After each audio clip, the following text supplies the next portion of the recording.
Hello les accords de One Piece, c'est Silver et Copper. Bienvenue sur Raftalie, la chaîne dédiée à tout l'univers de One Piece.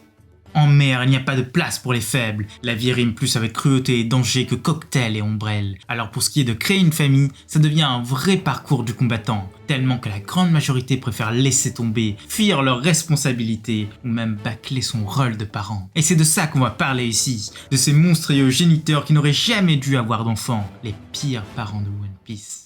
Vous vous en doutez, on parlera ici des parents dont on a des sources fiables et non des suspicions. Mais surtout, ceux qui ont fait des choses horribles à leurs enfants. Les manipuler, les torturer, les rejeter, voire même les tuer. Et oui, One Piece c'est pas toujours rose, même si parfois il faut savoir lire entre les lignes. Et c'est ce qu'on fait ici dans ce top. Et on a une chose à vous montrer, le trophée YouTube. C'est vrai que ça fait un moment qu'on l'a débouché, mais on tenait vraiment à vous le montrer. C'est grâce à vous si on en est là. Merci les Nakama. C'est vrai que d'habitude il est là-haut, mais là on l'a sorti pour l'occasion pour vous le présenter. Et franchement, c'est vraiment grâce à vous. Merci pour tous les likes, merci pour tous les j'aime, merci pour tous les firsts sur les vidéos. Ça fait vraiment du bien, ça montre que vous aimez la chaîne, tout simplement. Et bien voilà, c'est fait. C'était vraiment une grande étape, mais ça ne s'arrêtera pas là, car le prochain grand objectif, ce sont les 200K Nakama. Avant les 2 ans de la chaîne s'il vous plaît, parce que ce serait pas mal quand même. Mais place à la vidéo. Allez, c'est parti. Numéro 10, la manipulatrice. Ce top, eh bien, il commence assez doucement, car on a choisi une personne qui pourrait passer pour une mère modèle, mais en fait, elle ne l'est pas du tout. Bref, nous sommes juste après l'ellipse. Le gouvernement a dû réorganiser ses forces pour pallier aux séquelles de la bataille contre Barbe Blanche, mais aussi à cause de la perte de nombreux Shichibukai. Akainu est arrivé à la tête de la marine, et dès ses premiers pas, il veut ramener l'ordre dans le monde entier. Il nomme des nouveaux amiraux et trouve des Shichibukai, dont un pirate très prometteur mais dont nous, on n'a jamais entendu parler. C'est Edward Webbel, le fils présumé de Barbe Blanche, et celui-ci n'a aucun équipage. Ah, ben si, sa maman chérie. Et c'est elle qui est le 10e de ce top. Oui, elle n'a pas l'air si méchante, mais en vrai, c'est une grande manipulatrice. Elle fait croire à son fils depuis des décennies que c'est le descendant de Barbe Blanche, juste à cause d'une légère ressemblance. Oui, la moustache. Et elle le dirige vers ses propres ennemis. Elle veut faire de lui une arme. Ça, c'est pas digne du tout d'un parent. On ne connaît pas encore le but final de la vieille Miss Paquin. Mais ce qui est certain, c'est que la marine ne les laissera plus faire maintenant. Numéro 9, le disparu.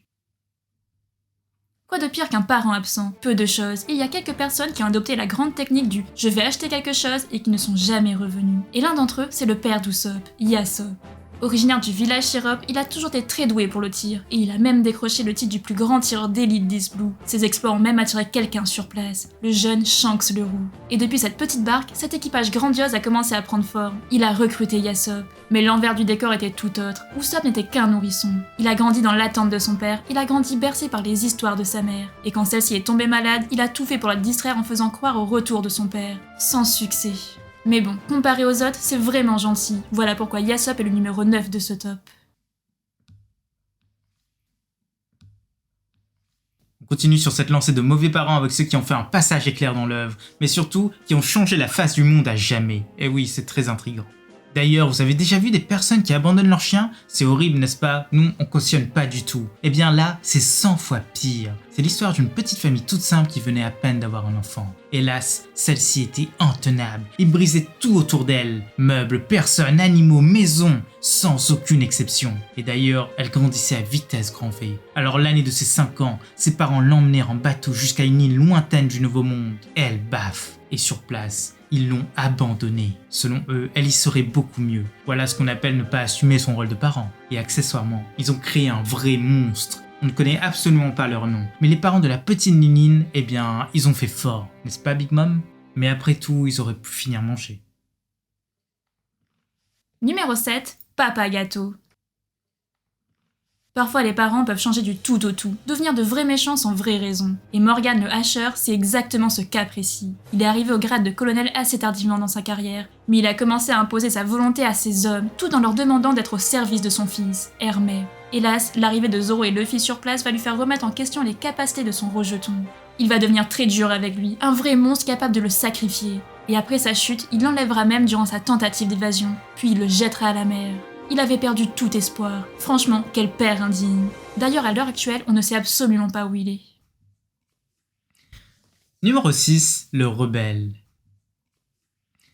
Ce numéro 6 est très particulier, car c'est Dragon, le père de Luffy, Celui-ci n'a toujours eu qu'une seule obsession dans sa vie, c'est de mettre à terre le gouvernement mondial, les dragons célestes. Et pour ça, il n'a pas hésité à tout sacrifier, son nom, sa vie et sa famille. Jusqu'à très peu, personne ne savait vraiment qui il était. Même son fils ignorait son visage. Mais lors de la bataille de Marineford, il était révélé que c'était le fils de Garp et le père de Luffy. Mais lui, il s'en tape. Il a déjà croisé son fils au moins une fois, et ça n'a strictement rien changé. Il ne lui a même pas parlé.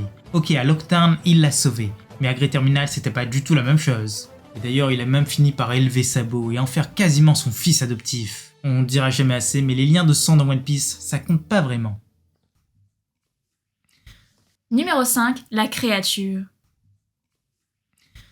On commence à taper dans le dur maintenant. Ce genre de monstres, ce sont vraiment les pires, ceux qui n'ont aucun respect pour leur sang.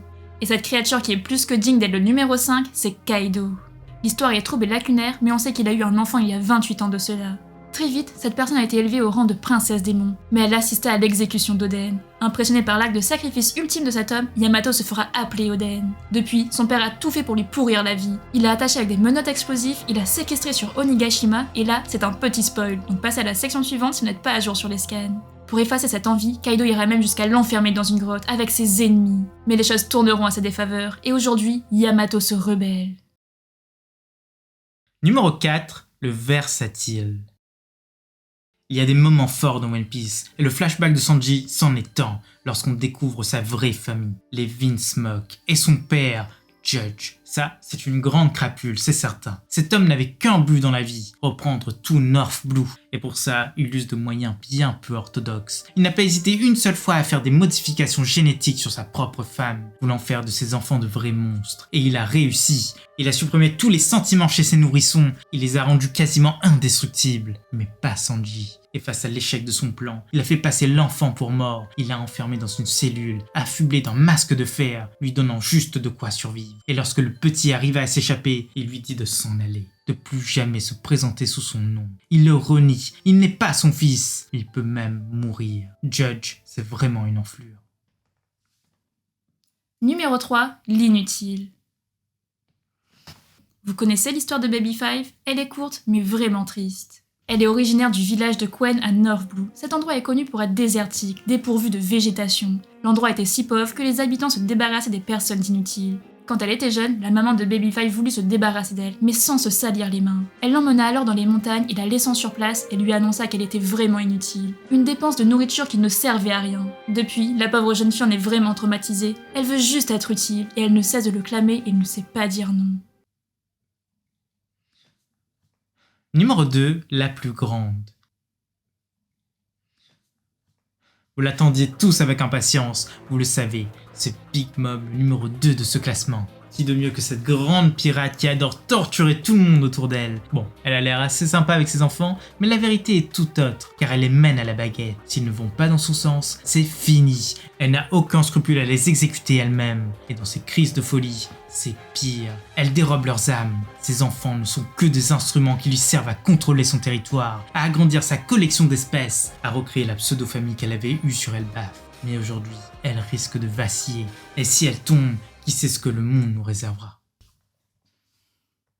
Numéro 1, les inconnus.